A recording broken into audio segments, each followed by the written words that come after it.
de lo que es el glioblastoma multiforme. Siéntanse en libertad si tuvieran alguna duda, con mucho gusto podemos resolverla y al final pues tenemos espacio para preguntas. Bien, eh, esto que ven ustedes aquí es una escultura muy famosa que está en un parque en Madrid.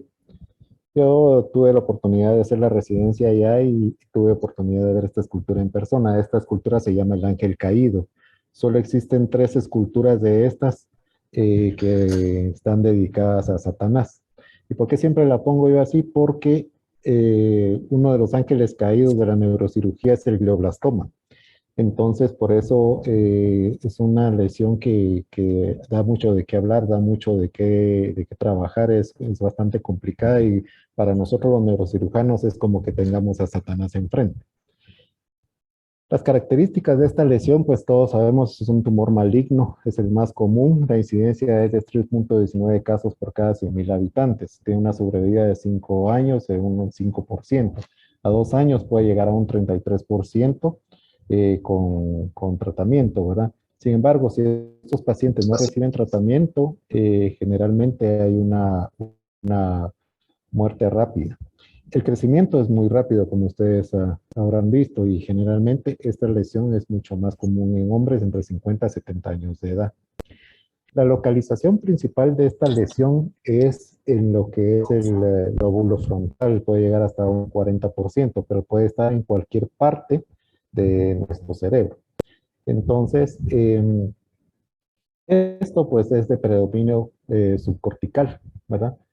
Entonces, ¿cuáles son los síntomas que van a presentar este tipo de pacientes? Pues bueno, ustedes habrán visto, muchos de estos síntomas dependerán de en qué parte se encuentra la lesión ubicada.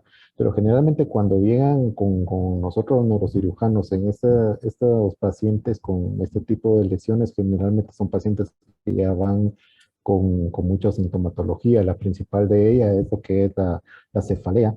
Luego vienen las crisis convulsivas. Dependiendo de dónde se encuentra, pues podemos tener dificultad para hablar, los cambios de estado de ánimo y personalidad, pérdida de apetito, vómitos, etcétera.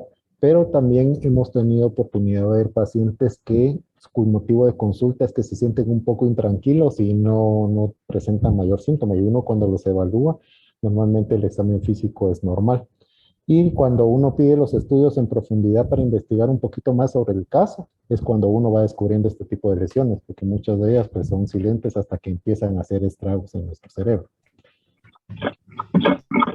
La típica imagen de estas lesiones, como pueden ustedes ver, al solicitar la tomografía, son lesiones que van a ser de baja densidad sin contraste y siempre van a tener una captación en anillo con un centro hipodenso no uniforme.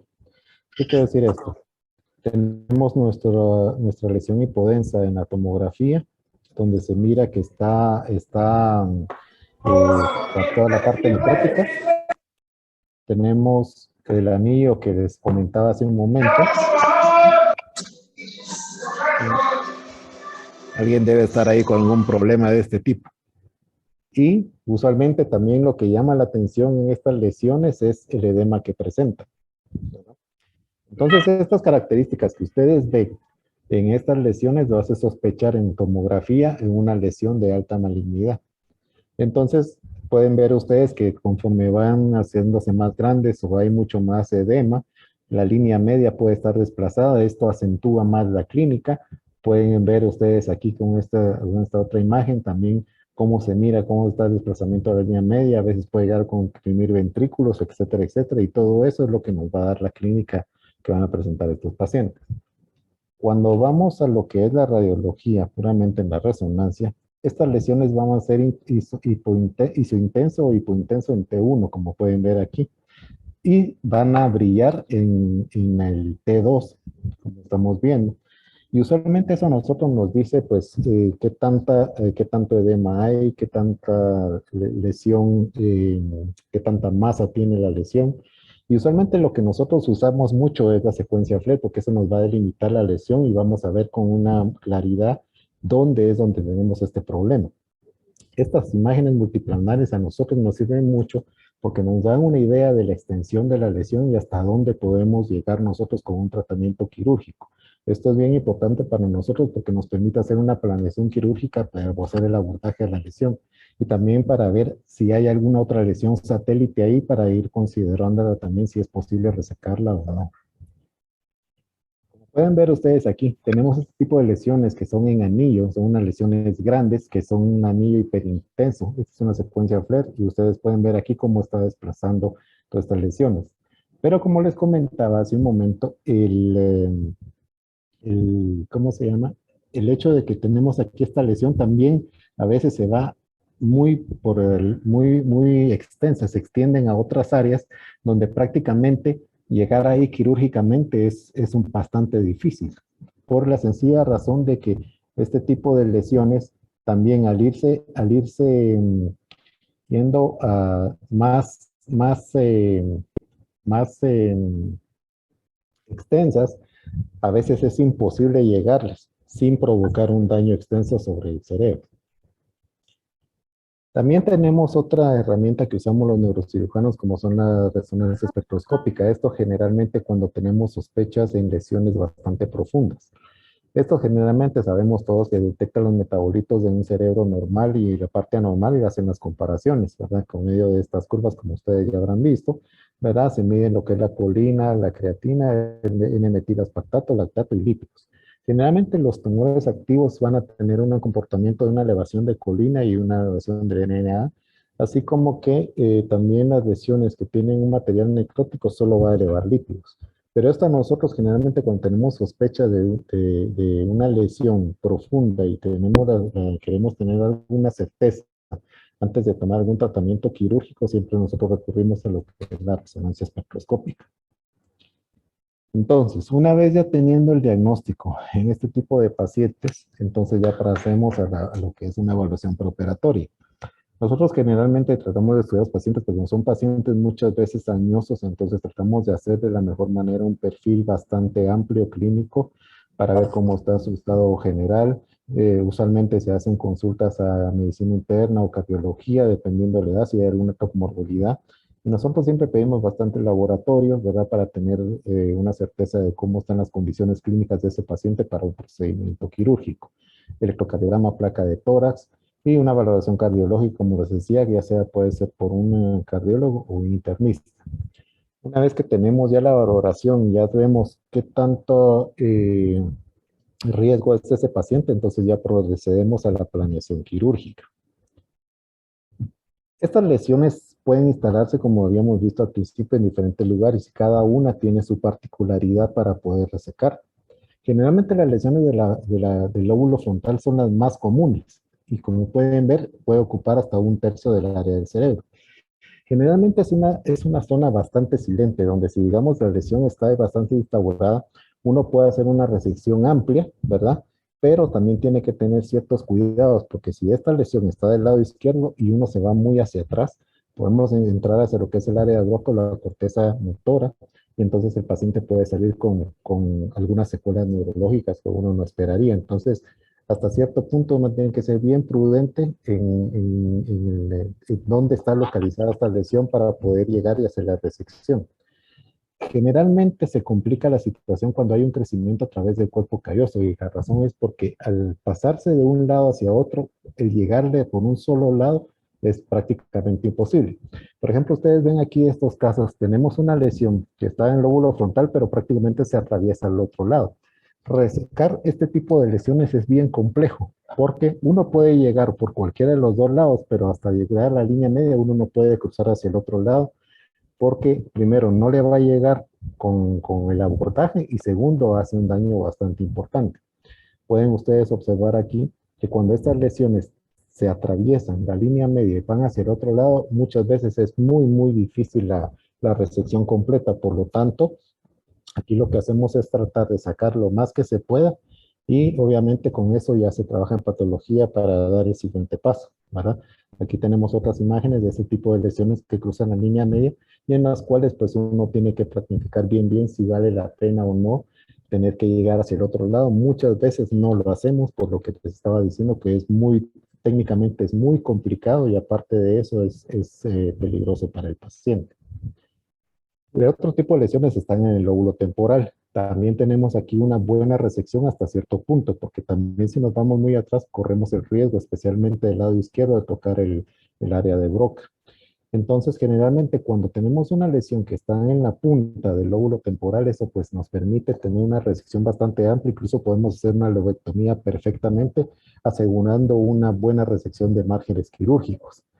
Aquí es importante la descompresión porque, como ustedes pueden ver en el lóbulo temporal, la vecindad del tronco cerebral toma una importancia bastante grande, porque cuando estas lesiones van creciendo, empujan hacia lo que es el tronco cerebral y pueden provocar sintomatología del mismo. Entonces, la idea de descomprimir esta lesión, de resecarla, es para liberar el tronco cerebral y que no haya un compromiso hacia este.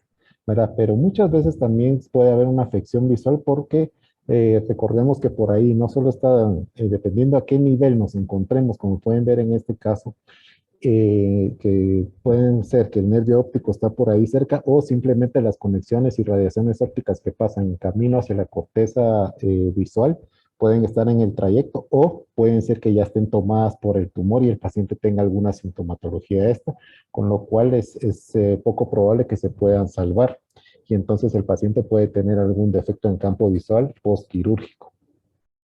Las del lóbulo parietal son un poco más accesibles y estas generalmente se encuentran bastante en la periferia. Entonces, esto nos permite a nosotros incluso, así como en este caso pueden ver, que a veces uno al abrir la dura madre, cuando está haciendo la craneotomía, uno ya mira la diferencia de tejido entre tejido cerebral normal y un tejido anormal. Entonces, uno puede ir viendo los márgenes ahí y nos permite ir adentrándonos sin tener que llegar a las estructuras de la línea media o llegar a la línea media. Entonces, eso nos permite en la mayoría de los casos, si está en una situación superficial como en este caso, entonces nos permite una resección completa.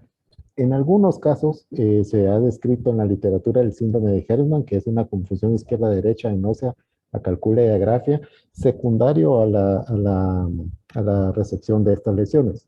Yo nunca he visto un caso de estos de este síndrome personalmente, ¿verdad? Pero sí he visto casos de hemiparesias o hemiplejías postquirúrgicas dependiendo del grado de extensión que tenía esta lesión. Y entonces, como uno trata de asegurar los márgenes, pues lógicamente se le explica al paciente que uno de los riesgos que puede tener es una hemiplejía o una hemiparesia por el sitio donde se encuentra. Las del lóbulo occipital, pues lógicamente la forma en que estas lesiones debutan es con una alteración visual. Y generalmente, si estas provocan un cuadro convulsivo, generalmente hay auras visuales que avisan que viene una convulsión, o en el peor de los casos, si hay una lesión muy grande donde hay una destrucción completa del parénquima, entonces vamos a tener un paciente con ceguera. Igualmente, cuando uno hace una resección de estas lesiones, pues lógicamente le dice a un paciente, le explica, pero el sitio donde se encuentra y por lo delicado de la resección, que se corre el riesgo de que pueden haber secuelas especialmente visuales. Entonces uno todas estas situaciones las tiene que contemplar y a la hora de explicarle esto a los pacientes, uno tiene que serles bastante honestos, de decirle que esto, uno de los riesgos que pueden salir con ceguera parcial y entonces que eso pues es inevitable por el sitio donde se encuentra la lesión. Bien, entonces, cuando ya tenemos ya planificado ya tenemos ya el diagnóstico, ya tenemos hecho el plan quirúrgico, entonces ya procedemos a lo que es propiamente el procedimiento. Generalmente, ¿cuáles son las indicaciones de este procedimiento? La primera es la confirmación histopatológica, porque muchas veces tenemos lesiones que uno cree que es una cosa y al final resulta siendo otra, o sea, eso puede suceder también.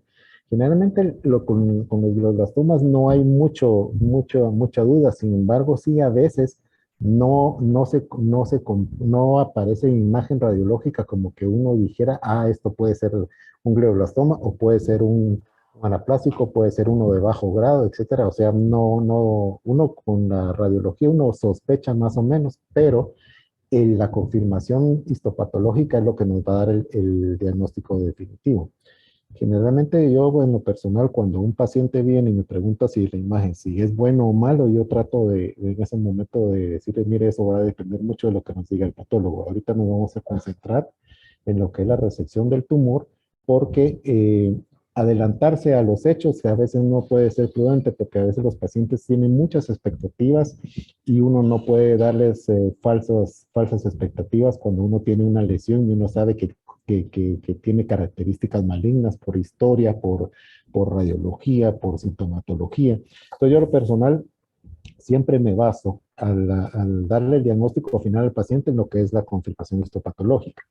La segunda indicación por la cual vamos nosotros de cirugía es por una reducción del tumor, y esto es porque si en caso nosotros no podemos resecar todo eso, toda la lesión, porque simplemente hay una parte que no se le puede llegar sin provocar un daño fatal o permanente en el paciente, o que simplemente no se le puede acceder porque está demasiado eh, difundida por todo el parénquima, entonces la idea es reducir la mayor cantidad del tumor para que ustedes puedan dar el tratamiento o que el tratamiento de quimioterapia o radioterapia que vaya a necesitar sea un poco más efectivo porque no hay una carga tumoral bastante alta.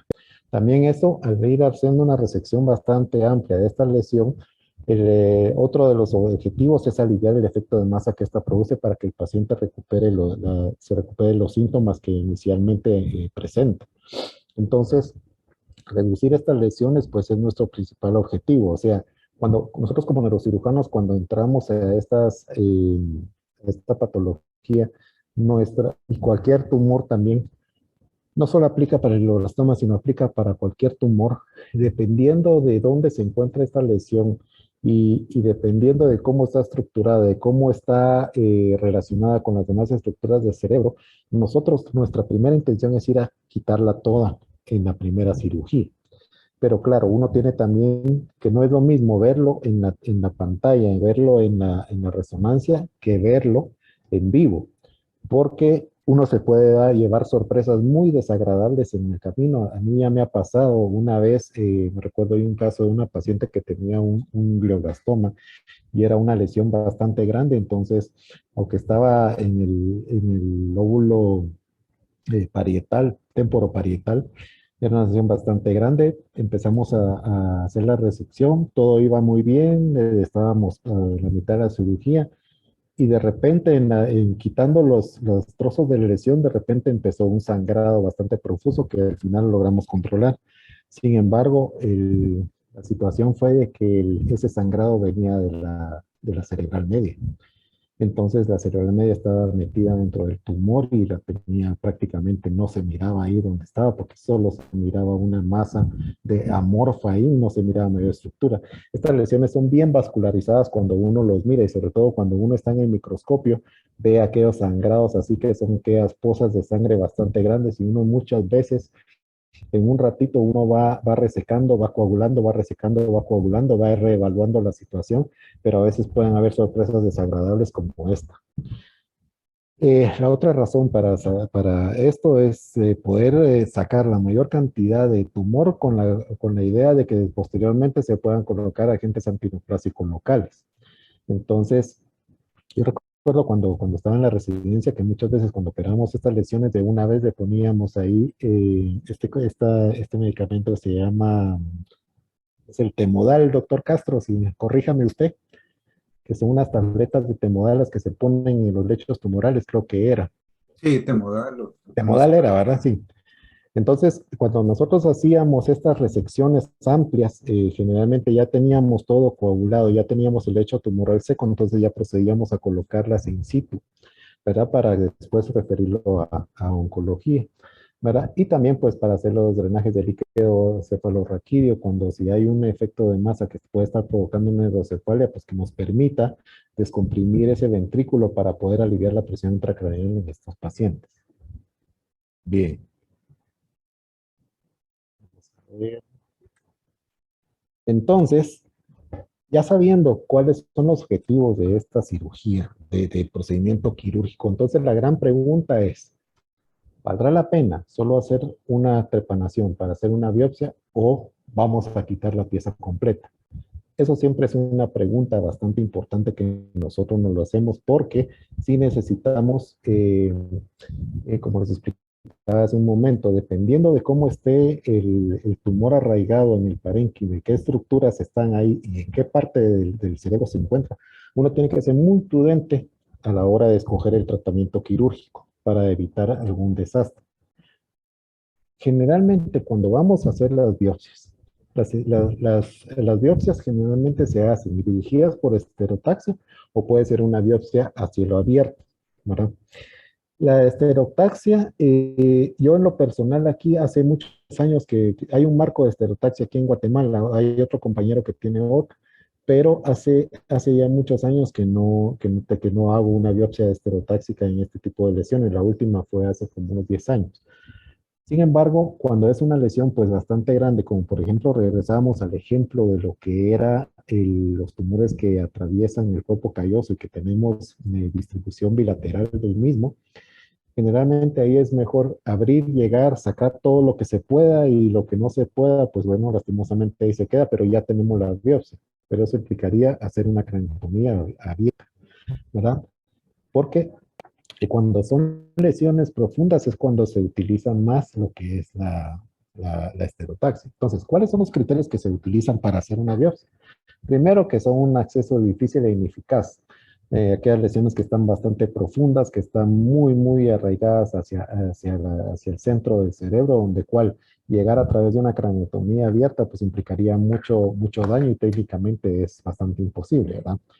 En las lesiones en zonas que lleve déficit neurológico importante, ¿verdad? Y que también estas que no van a contribuir a la curación. Quiero decir, si está cerca de la corteza motora, pues lógicamente si vamos a ir a biopsiar ahí, pues ese paciente lo estamos condenando a que salga con una hemiplegia que lógicamente no le vamos a cambiar la calidad de vida y le vamos a agregar un problema añadido.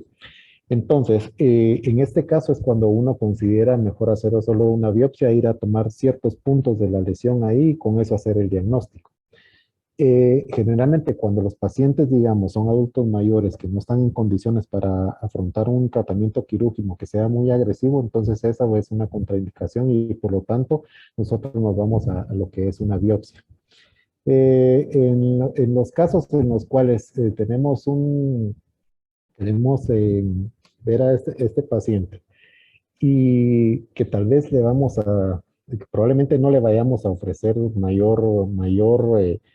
como les dijera, no se le va a ofrecer una curación total, porque no sabemos primero de qué tipo de tumores, aunque sospechamos que sea maligno, pero sabemos que si lo operamos, le podemos hacer un daño, entonces lo mejor es ir a tomar una biopsia y ver de qué se trata para poder resecar posteriormente esta lesión, ¿no?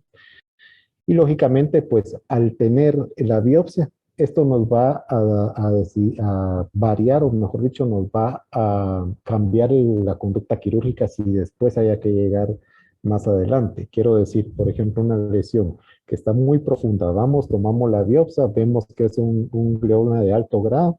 Sabemos que este paciente, pues lógicamente ese glioma va a crecer de una u otra forma, entonces usar eso como para ir a resecarlo después con una cirugía abierta, lo único que estamos haciendo es provocándole más daño al paciente. Entonces, lo más prudente es solo quedarnos con la biopsia, hacer el diagnóstico y continuar con el protocolo. Las contraindicaciones generalmente en las biopsias es cuando tenemos unos sitios donde son tremendamente vascularizados y las razones son obvias. A veces cuando uno hace una biopsia estereotáxica, uno lo está haciendo ahí sí que al tacto y solo por las medidas que nos dan los parámetros ya calculados por los ingenieros biomédicos. Pero el problema es que a veces nosotros no vamos metiendo por tacto y por medida en el marco estereotáxico la aguja, pero no vamos viendo qué va pasando por dentro, ¿verdad? Entonces el problema de eso es que podemos atravesar alguna arteria, algún lecho venoso, etcétera, y entonces eso nos hace provocar una hemorragia que al final en la biopsia se convierte en un hematoma. Entonces muchas veces eso nos cambia la perspectiva, ¿verdad? Entonces, generalmente cuando hay importante vascularización en el área del tumor, cuando está la fisura de Silvio, cuando está en el seno cavernoso, donde hay grandes venas, tratamos de no hacerlo por lo que les estaba explicando. Entonces, como pueden ver, en un caso como este, que tenemos una lesión bastante profunda, vemos que no hay ninguna estructura ahí, este podría ser un candidato para una biopsia, más que para una craniotomía abierta. La razón porque lo vemos aquí y entonces podemos llegar con biopsia hacia este punto, tomar algunas muestras en diferentes áreas y salir. Y usualmente primero que no haya ninguna lesión sangrante ahí, entonces ahí queda. En este tipo de lesiones, como les decía, pues es relativo, porque como les explicaba hace un momento, no podemos resecarlo todo completamente. Entonces, básicamente, se puede hacer una biopsia aquí, tanto abierta como una biopsia esterotáxica, para dar las muestras y solo hacer el diagnóstico. Porque hacer la otra opción, hacer una craneotomía abierta, se le puede llegar, pero solo nos permitiría llegar hasta este punto y esta lesión, lógicamente, va a seguir creciendo hacia el otro lado, entonces no vamos a resolverle ningún ni le vamos a hacer beneficio a este paciente. Entonces, lo más prudente aquí es solo ir, tomar las biopsias y seguir adelante. Lo mismo en este caso que tenemos aquí, donde ustedes pueden ver que hay una extensión hacia atrás. Entonces, ahí es donde muchas veces nos vamos a quedar cortos en la redacción, entonces también es bien difícil llegar y entonces no se puede sacar de un solo. Muchas veces también cuando son lesiones que tienen diferentes áreas, que el tumor está localizado en diferentes puntos, entonces uno trata de escoger el más cercano o el más accesible, por decirlo así, tomar la muestra y con base en eso ya podemos hacer el diagnóstico de las demás. Los tratamientos quirúrgicos, como les decía, básicamente nosotros vamos hacia una estructuración total, ¿verdad? Generalmente hacemos las craniotomías en una extirpación tumoral total para asegurar la mayor resección y esto lo hacemos sacrificando un poco de parénquima normal para asegurar esos bordes y que pueda salir toda la pieza completa para que el patólogo la pueda analizar y quede la menor cantidad, si no es que queda alguna por ahí escondida, de células malignas que puedan hacer donde sea más fácil el tratamiento que ustedes le vayan a proveer. Esta es la única forma de prevenir déficits neurológicos mayores. O sea, si esta lesión, digamos que se agarra a tiempo y al hacer la extirpación, quitamos la lesión y el paciente pues le va bastante bien en el sentido de que no hay un déficit neurológico tan marcado, pues nosotros nos salimos bastante contentos de esta situación. Entonces, siempre tratamos de que estas lesiones, cuando digamos que son unas lesiones que todavía están pequeñas, que todavía son accesibles, que son resecables, que podrían ser resecables en un 100%, nosotros siempre vamos a tratar de sacarla completamente, ¿verdad? Y aquí lo importante es hasta donde sea posible, porque volviendo a lo que yo les decía, una cosa es verlo en vivo y la otra cosa es verlo verlo en la pantalla o en la resonancia y verlo en vivo son dos cosas completamente diferentes. Entonces uno tiene un plan y a veces cuando ya está metido en el microscopio, en el lecho tumoral, lo está resecando, entonces se da cuenta que eso está completamente cambiado, entonces eso nos obliga a nosotros a cambiar el planteamiento quirúrgico que inicialmente teníamos. Entonces, generalmente ustedes pueden ver cuando nosotros hacemos una resección como esta que vemos aquí, que es bastante superficial, yo les comentaba hace un rato que cuando hacemos la apertura del duodenal muchas veces vemos el tejido diferente al parénquima. Entonces, esto en ese momento a nosotros nos facilita las cosas porque entonces nos permite hacer una delimitación hasta dónde podemos resecar, siempre y cuando sean áreas donde sean silentes y no sean áreas críticas. Y entonces podemos hacer una resección completa en bloque de la lesión para tener toda la muestra, inclusive con márgenes normales, para asegurar que ese bloque que va ahí va toda la lesión y así el patólogo pueda interpretar contra quién nos estamos enfrentando. Entonces, al final, cuando ya tenemos una resección completa, nos dedicamos a hacer una hemostasia. Generalmente estas lesiones, como les explicaba, son bien vascularizadas. Y entonces, cuando nosotros estamos en el microscopio, nuestra estrategia es ir quitando tumor, coagulando, quitando, coagulando. ¿Cómo lo vamos haciendo? Nosotros usualmente usamos el aspirador ultrasónico. Entonces, con el aspirador ultrasónico, nosotros vamos aspirando literalmente toda la lesión. Este dispositivo tiene la particularidad que cuando detecta un tejido que no es tumor, avisa, entonces se vuelve muy delicado. Por ejemplo, cuando se encuentra con una arteria, una vena, entonces se empieza ¿cómo se llama? Su vibración no es tan agresiva con ese tejido que con el tumor, pero uno también va coagulando, va lavando, hace una hemostasia, esperamos un momento, vemos ahora ya cuando está hecha la hemostasia, vemos cómo va la situación, vemos en qué plano, y uno generalmente va tratando de ir abarcando diferentes planos en el momento de la operación, o sea, no nos concentramos en uno solo, sino atacamos un área, hacemos hemostasia, cambiamos, vamos hacia otra, nos vamos hacia otra, nos vamos hacia otra. La idea es ir rodeando toda esa área para ir obteniendo la mayor cantidad de tejido. Cuando ya vemos que hay tejido sano, entonces asumimos que ya llegamos al borde quirúrgico, al borde de la lesión. Entonces ya de ahí ya podemos cambiar y nos vamos hacia las otras lesiones para poder seguir haciendo la resección. Actualmente en el mundo se utilizan estos dispositivos como ustedes ven aquí. Hoy por hoy tenemos aquí que se cuentan con tractografías, que estos estudios nos permiten ver cómo van los tractos nerviosos que van desde la corteza hacia la médula, verlos en relación cómo está el tumor para que nosotros tengamos una idea de hacia dónde, por dónde vamos a ir, por qué área vamos a abordar estas lesiones. Otras técnicas que se usan también son las tinciones. Estas generalmente son tinciones de fluoresceína en las cuales se le administra al paciente y luego con un campo oscuro que usualmente los microscopios bastante avanzados neuroquirúrgicos ya lo traen incorporado, entonces se cambia, ahí estamos con el microscopio y a través de un botón cambiamos ¿cómo se llama? Hacia un campo oscuro, entonces podemos ver dónde hay áreas tumorales que todavía tenemos que ir a resecar y eso entonces ya nos permite a nosotros que si estamos viendo aquí, vamos a ver cómo está, entonces vemos áreas que todavía tienen lesión tumoral, entonces nos permite concentrarnos con un poquito más de seguridad en ellas. La otra también es a través puede ser con ultrasonido, puede ser con neuromonitoreo. Usualmente aquí en Guatemala pues ya se está haciendo un neuromonitoreo para, más que todo el neuromonitoreo que usamos nosotros es para prevenir lesiones hacia áreas corticales importantes, quiero decir, hacia por ejemplo la corteza motora.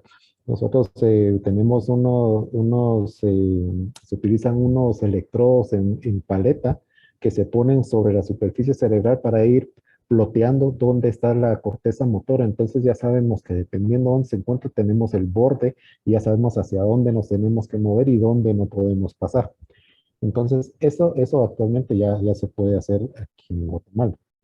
En otras latitudes hay gente que ya esto lo hacen de una forma endoscópica, ya son cirujanos de base de cráneo, sí, que están entrenados en esto, pues esto lleva una curva de aprendizaje bastante amplia. Yo en lo personal no hago endoscopía cerebral, pero en otras latitudes estos tumores ya son resecados a través de lo que es el endoscopio, con la idea de no hacer una craneotomía amplia, sino simplemente abordajes más pequeños, mínimo invasivos, y a través de ellos meter la cámara e ir a localizar dónde está la lesión.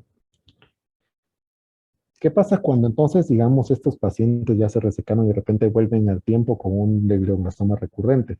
Entonces aquí ya entran otras situaciones, porque como les decía a un principio, la idea de ir a sacar una lesión entera es precisamente para evitarnos esto, pero hay situaciones en las que eso es imposible, entonces uno simplemente pues no puede resecar toda la lesión, se queda ahí y esa sabemos que va a crecer y tarde o temprano otra vez va a volver a llegar este paciente.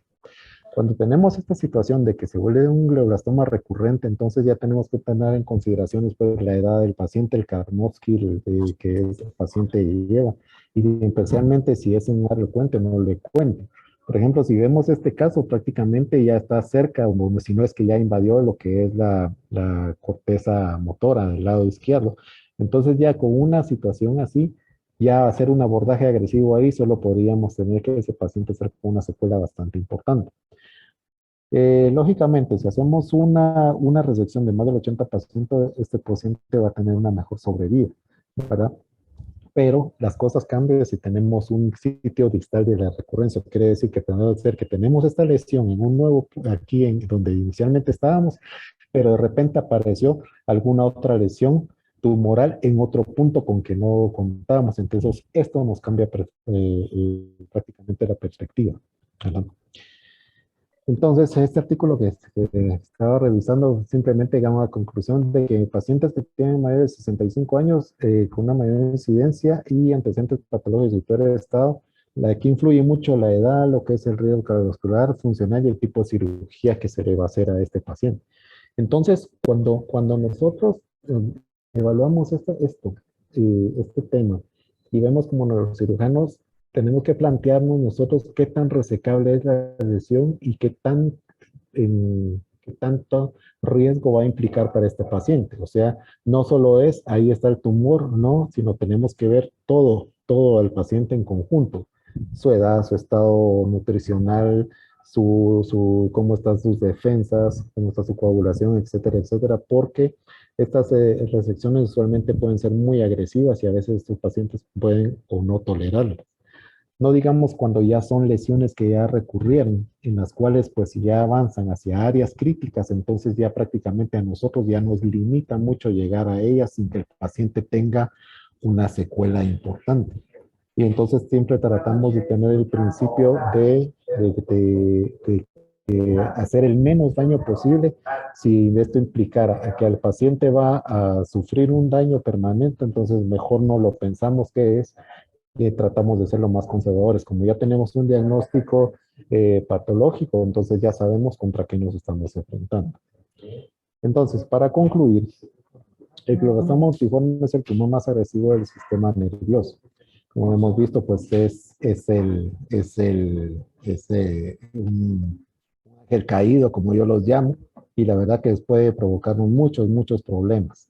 Su presentación clínica es muy variada y dice, como vieron ustedes, puede presentarse en cualquier parte del cerebro y eso nos puede dar una clínica muy diferente. Yo siempre he dicho que este tipo de lesiones se representa un manejo multidisciplinario. Aquí tenemos que involucrar no solo neurocirugía, sino se tiene que involucrar oncología, radioterapia, intensivo, rehabilitación, etcétera, etcétera, para garantizar que nuestro paciente vaya a tener una mejor resolución, una mejor evolución postquirúrgica y que entre todos se le pueda ofrecer la mejor opción de sobrevida a este paciente. La biopsia cirugía debe ser uno de los procedimientos más utilizados en esta patología. Cada uno tiene sus limitantes. Como pueden ver, no siempre uno dice, ah, bueno, la biopsia nos va a hacer este diagnóstico o la creonatomía nos va a hacer ese diagnóstico, porque también ambos procedimientos pueden tener fallos y entonces eso también puede complicar el asunto. Ahora, para este tumor, pues lógicamente es muy mal pronóstico, incluso con cirugía, quimioterapia y radioterapia, y eso pues prácticamente pues hasta donde yo sé los casos que he operado en todos los años que llevo de neurocirujano, pues por hasta el momento no hay ninguno vivo. Entonces, esto es lo que les traía el día de hoy. No sé si hay alguna pregunta, algún comentario. Estoy dispuesto para estar con ustedes. Muchas gracias. Gracias, doctor Julio. Excelente. No sé si hay algún comentario o pregunta de la audiencia. Hola, doctor. Buenas noches. Le saluda Pedro López. Buenas noches. Doctor, una duda. Así como estaba presentando que a veces hay recurrencias que no son en el mismo sitio donde tuvo el primario, por decirlo así. Así es. En esos pacientes, como uno siempre necesita el diagnóstico histológico, ¿usted los vuelve a operar o había mencionado también la biopsia por estereostática? Entonces le hace esa biopsia y esa es mi primera pregunta. Y mi segunda es que nosotros nos hemos topado con lesiones que radiológicamente son muy profundas y a veces se intenta tal vez dar tratamientos y un diagnóstico histológico. Entonces se ha llegado como a conclusión que la biopsia por estereotaxia también puede ser una opción, pero quería también saber su opinión. Bien, en la primera pregunta, normalmente cuando ya tenemos un diagnóstico histológico, generalmente sabemos que es un glioblastoma y hacemos la resección quirúrgica, suponiendo que lo quitamos todo, el paciente lo vamos viendo, todo muy bien, y de repente es una recurrencia, pero aparece otra lesión distal.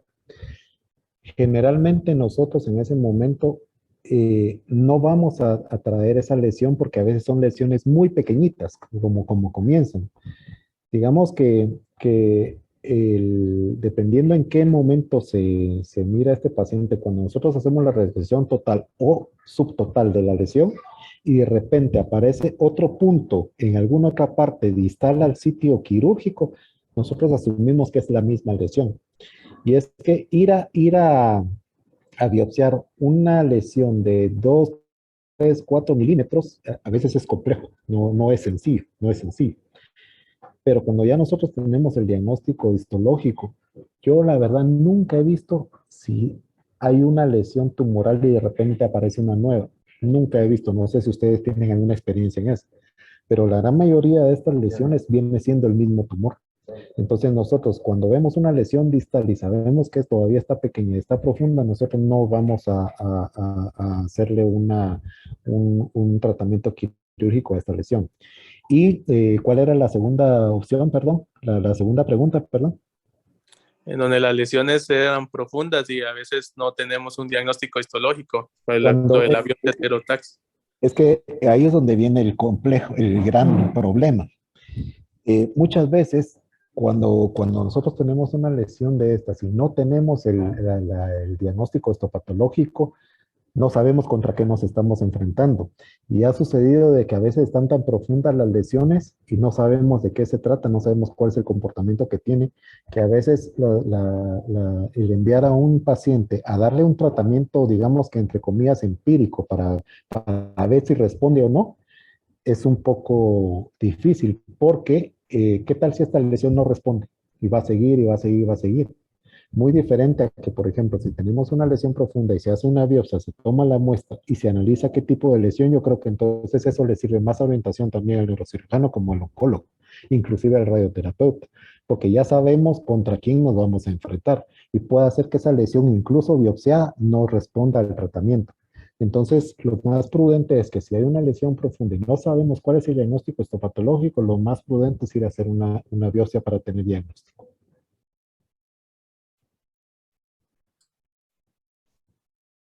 ¿Alguna otra pregunta?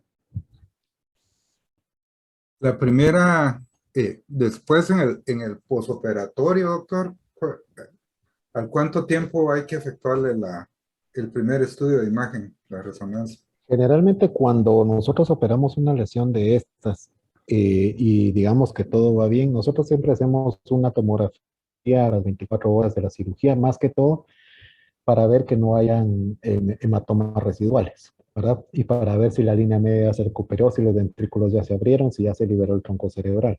No tanto como para saber qué tanta resección tuvimos, por una sencilla razón.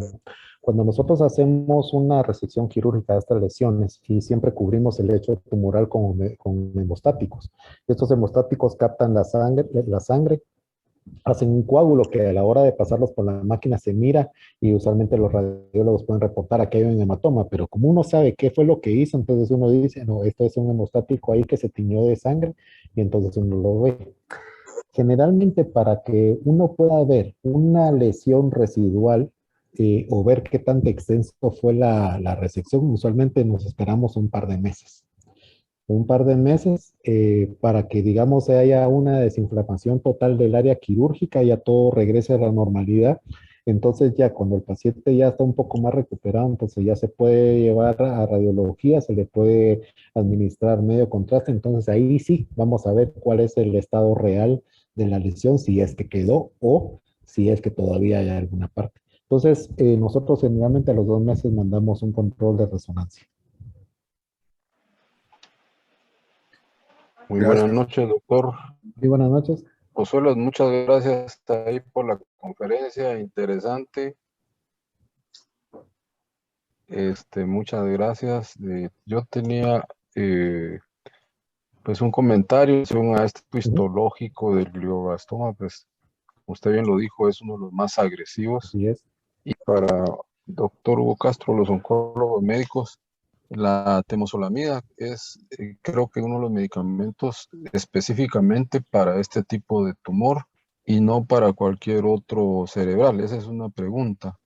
Y la otra, ¿en cuánto tiempo después de una resección? Porque la mayoría, pues, lamentablemente son lesiones avanzadas y no se logra hacer más que disminuir la carga tumoral y darle radioterapia. ¿En cuánto tiempo se aconseja la radioterapia posoperatoria?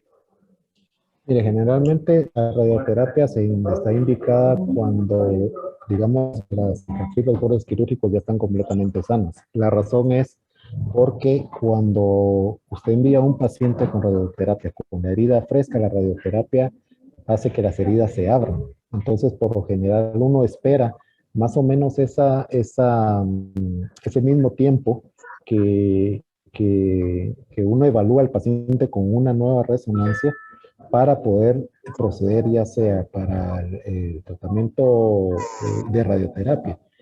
En el caso del tratamiento oncológico, pues la temozolomida es el tratamiento de elección. Yo no conozco algún otro medicamento que se utilice en este tipo de lesiones. Yo generalmente trato de apoyarme mucho en los oncólogos para el manejo de esto. Entonces ahí yo sé que la temozolomida es lo que se les da, pero ignoro si hay algún otro medicamento. Ahora bien, en el caso de ustedes es diferente. ¿Por qué? Porque cuando, digamos, a los 10 días, 15 días, tenemos un diagnóstico histológico confirmativo de una lesión tipo glioblastoma, entonces eso les da a ustedes un chance para empezar a ofrecer las quimioterapias a este paciente. En el caso de la radioterapia es cuando las heridas ya están completamente cerradas y está sano el tejido, porque uno de los riesgos es que se nos abran las heridas.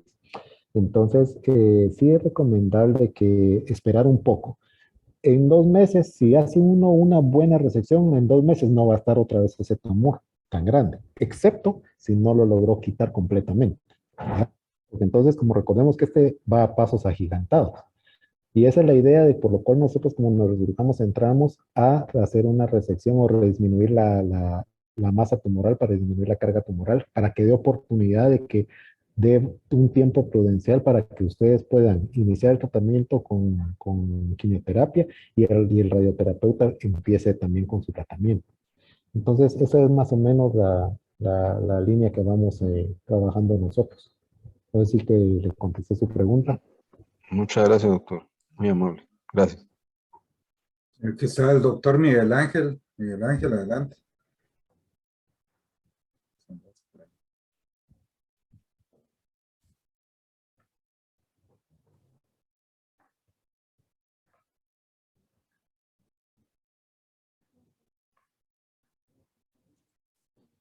Oye, Sí, ahorita se va a conectar. En lo que se conecta el doctor Miguel Ángel, Perdón, adelante. perdón, tenía el micrófono apagado. No sé si me escuchan ahora. Sí, sí, fuerte. Miguelito, ¿cómo estás? Bueno, qué gusto saludarlos a todos. Yo estoy de acuerdo con lo que menciona Julio respecto al uso de la resonancia posterior a la resección, pero hay algunas cosas que uno tiene que tomar en cuenta. Efectivamente, para ver qué tan buena fue la resección, lo mejor es esperarse para hacer una resonancia de control de 7, 8 semanas, cabalmente. Ahora bien, esto cambia un poquito, depende de la histología. Y esto es muy sano hacerlo en los gliomas de bajo grado, porque estos gliomas, si tienen una resección buena o macroscópicamente total, digamos, o imagenológicamente total, son gliomas que actualmente se pueden quedar en observación. No necesitan radioterapia inmediatamente, especialmente si son jóvenes los pacientes. En glioblastoma es un poquito distinta la situación, porque es un tumor de crecimiento un poquito más rápido. Entonces, generalmente el tratamiento lo iniciamos, estos pacientes van a llevar tratamiento obligatoriamente y generalmente se inicia 2 a 3, digamos 3 semanas después de la resección y se hacen los estudios para planificar el tratamiento, etcétera. Pero en los gliomas de bajo grado sí es muy sano esperarse, porque muchos, si tienen una resección y con imagen completa de resección, se quedan en observación actualmente. No tienen una indicación absoluta de tratarse inmediatamente. Hay otro comentario que quiero hacer. Bueno, ya mencionaste la biopsia estereotáctica, qué bueno, porque tenemos años de estar tratando de que se haga más estereotáctica, tanto de todo tipo, biopsia funcional y digamos radiocirugía.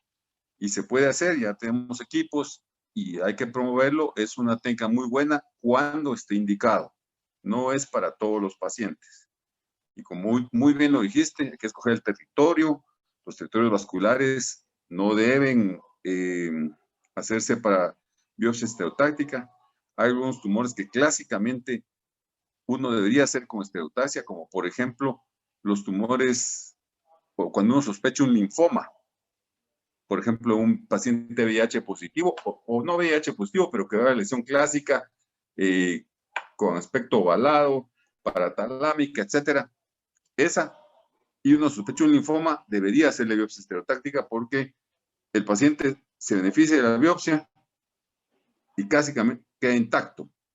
Entonces, hay que siempre tener en mente esas opciones. No es para todos, pero en algunos pacientes sí está indicado. Esos son algunos comentarios que yo quería hacer, y sí contarles o comentar pues que hay algunos tumores que son inbiopsiables. Dentro de estos tenemos algunos glioblastomas del tallo cerebral. Esos se tratan sin biopsia en la mayoría de lugares del mundo, no solo acá. Es una biopsia bien compleja. No intentar una biopsia estereotáctica en un tumor del tallo. Hay algunos tumores que se drenan, por decirlo así, sí se drenan, ¿no? Por decirlo así, se drenan con estereotaxia cuando son quísticos, generalmente son de bajo grado. Eso es otra indicación. Pero si uno sospecha por imagen un glioma del tallo, se trata sin diagnóstico, ¿verdad? Sí, inclusive los tumores de lo que son los ganglios basales a nivel talámico, esos también son bien difíciles de tratar y son bien traicioneros. De acuerdo. Y por último, sí quiero comentarles, digamos, hablando de glioblastoma, la edad es muy importante en la epidemiología. Si tenemos un paciente arriba de 50 y sobre todo arriba de 60 años, su pronóstico es muy, muy pobre, digamos. Y son pacientes que hay que tratar de hacer una resección lo más segura posible, biopsia y tratamiento después con radio y temodal. Pero en pacientes menores de 40 años, el pronóstico puede ser un poco diferente para algunos glioblastomas, y uno tiene que también seleccionar a sus pacientes para tratar de darles lo mejor posible. Incluso en niños hay un 10% de glioblastomas que son supervivientes a largo plazo, 20, 30 años. Es un subgrupo muy especial, mucho depende del diagnóstico que tengan al inicio, la edad, como mencionamos, la localización, pero en pacientes jóvenes el glioblastoma, que es raro, tiene un pronóstico un poquito diferente, y uno debe darle mucha prioridad y mucha atención, porque algunos pacientes son rescatables. No es el diagnóstico uniformemente malo del adulto arriba de 60 años o arriba de 50 años, digamos. Los comentarios quería hacerles respecto al glioblastoma, y también hay que platicar que actualmente hay que volver a leer la patología del glioblastoma, porque está cambiando todo en base a los perfiles genéticos que están haciendo. Y algunos tratamientos, aunque actualmente eso todavía no está bien estudiado y bien reportado, algunos tumores que expresan algunas variantes genéticas se pueden tratar con unos medicamentos mejorando su pronóstico. Esto no está actualmente bien establecido, pero es el futuro. Los tumores cerebrales posteriormente. Sí, el tema de los glioblastoma cada rato está cambiando con bien voz de sino de genética. Gracias. Bien, Miguelito. Bueno, nosotros ahí en el IX aproximadamente miraremos como unos 3 o 4 casos de glioblastomas inoperables por mes. Esos pacientes van a resección parcial o a toma de biopsia, más o menos como a los 15 días, cuando ya el paciente ya no tenga puntos, ya los mandamos a radioterapia. Empiezan la radioterapia junto con temozolomida concomitante durante todo el tiempo de la radiación, que son 5 a 6 semanas, y ya luego se quedan con 6 meses de temozolomida de 3 a 5 cápsulas, 5 días a la semana, por los 6 meses. Y con eso más o menos nos ha dado como unos 28 meses de supervivencia global. Y a nivel internacional, ese estudio que fue como del 2012, que más o menos llegan a 32 meses los pacientes. Tienen mejor supervivencia los que se logra la resección completa, por supuesto, pero aquí nosotros casi no logramos por lo grande que vienen las masas, ¿no? Y generalmente nosotros como neurocirujanos, cuando el paciente ya viene hacia nosotros, ya vienen aquellas masas bastante grandes, ya incluso desplazadas hacia el otro lado, y eso dificulta mucho la resección. Entonces, es un problema porque estos tumores pues van calladita la boca y de repente cuando dan la cara es porque ya es demasiado tarde. Entonces, eso sí es un problema. Ahora, una pregunta, por ejemplo, cuando ustedes han tenido casos de gliomas de bajo grado, transformación hacia malignidad, ¿qué tan frecuente es? Uy, de esos, no le podría decir un número tan adecuado porque casi se quedan siempre con el neurocirujano. Nosotros solo vemos los glioblastomas o gliomas de alto grado, pero hemos discutido, por ejemplo, de los marcadores moleculares a los que se refería Miguel Ángel, que muchas veces van sustituyendo poco a poco la clasificación morfológica y nos vamos quedando más en la molecular, que aún en Latinoamérica no han logrado pegar tanto. Digamos, está Argentina, Brasil y México que los hacen, pero en el resto de nuestros países todavía no, ¿verdad? Eso es un problema, pero poco a poco tenemos que ir mejorando. Así es. Así que gracias a todos. No sé si hay algún otro comentario, si no, le agradecemos mucho, doctor Julio. Muchas gracias, doctor. Tenemos Hugo, Gracias por quería hacer un compartir. comentario, Julio, Sí, Miguel. también antes de, con respecto a la transformación maligna, sí, yo he tenido, en realidad me acuerdo de 3 casos que han sufrido transformación maligna. Los 3 han sido oligodendrogliomas que han tenido supervivencias largas, alrededor de 10, 12 años, que han tenido reirradiaciones y múltiples resecciones, pero que han logrado vivir un tiempo largo. Estos tumores, los oligodendrogliomas, son los que están más descritos que sufren transformación. Algunos la sufren un poco antes, cuando son, digamos, morfológicamente oligodendrogliomas y no expresan la lesión 1p19q. Cuando son morfológicamente oligodendrogliomas y expresan la lesión, generalmente terminan transformándose, pero tardan de 10 a 12, 14 años de supervivencia. Sí se ve. La transformación maligna está asociada a algunos marcadores genéticos, se está reconociendo que se asocia a algunos marcadores genéticos, y antes se pensaba que era más el oligodendroglioma, pero puede ser en cualquier glioma que exprese ciertos marcadores genéticos. Entonces, por eso decía que los marcadores biomoleculares o genéticos ahora son los que van a definir más adelante el tratamiento y el pronóstico de los pacientes. Pero sí se ve, pero generalmente lo he visto muchos años después. Gracias. Pues bueno, gracias a todos por conectarse. Nos veríamos el próximo jueves. Sí. Si el doctor Roilán quiera decir algo, o si no, pues ahí estamos. Ahí estamos, Hugo Castro, pues agradeciendo también al doctor Pozuelo su participación y Muchas colaboración. gracias. Muchas gracias, doctor. Y Muchas gracias por la invitación. hombre, a usted ahí por ilustrarnos ahí con este tema Sí. para todos aquí, Sí. los residentes y que están en formación, y para nosotros también interesante. Gracias, Qué bueno, doctor. porque ahorita me voy a juntar yo con los míos, así que miren ese escena. Va. Ahí Sí, está el está montón bien. de sangre, todos los sellos de sangre, ahora los tengo que controlar aquí. Pues muchas gracias por la invitación, se los agradezco mucho y ahí estamos para platicar. Muchas gracias, feliz. A usted, Bueno, gracias. Julio, gusto saludarte. Gracias por la plática. Igualmente un abrazo, Miguelito, cuídate. Adiós, Miguel. Gracias. Adiós. Cuídate, Miguel. Dios, Hugo, Hugo, Roilán, nos vemos gusto entonces el saludarte. próximo jueves Pues hasta luego. con con lo que he dicho, doctora Dugón y doctor Barrios. Es correcto. Ok. Buenas noches a todos, jóvenes.